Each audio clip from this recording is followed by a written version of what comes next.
So we're doing a lot of videos on our suspension system, the suspension jig, and all of these things. And one of the reasons why we do it is you have a model over here. And I remember childhood we used to play with much smaller versions of these. So this is a 1/18 scale model, means that this car is 18 times smaller in actual dimensions as the original car. Now if you look at the stance on this, you'll see that the wheel is tucked in, the front wheel is tucked in, and the car is lowered.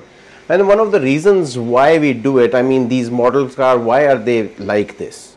So one of the reasons why we do it is you want to lower the center of gravity, and by lowering the center of gravity you basically aid the handling of the car, because then all of the weight is now down to the ground. So that's the technical reason why we do it. But of course there's another reason for us car guys, because it looks really nice, and for that look factor also we are doing this. But when you do something like this, you have to make sure that your shocks and your springs and your suspension setup doesn't become hard, because the lower you go, if it's an original setup, and the lower you go, the car will become hard. But here in our case we have a full frame chassis under the car, and we have a full frame chassis for the reason that we want to lower the car, but we don't want to disturb the handling. We actually want to increase the handling so that it's a soft, supple ride if you want street driving, and it is a slightly harder ride if you want to go racing.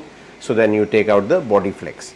That's all the technical jargon, but this looks really nice, and that's one of the reasons. And now I'll show you on the car another piece of tech which helps us do something like this. So that same model car thing is going on over here. You see this car is lowered, the wheel is tucked in, and then we come to the back is tucked in further. And now I have a beautiful small piece of tech which is not technical, but we have no rim over here, you can see over there.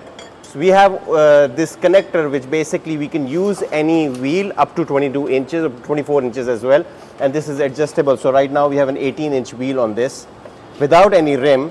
We can just put the tire in with this piece of tech, and we can check our clearances for the wheel and tire, because once you push of course something inside here and you're keeping the original bodywork, you have an issue where something on the upside or something on the sides or something on the back might touch, and you don't want that to happen, because then you have to go over bumps and you have to make allowances for all these things as well.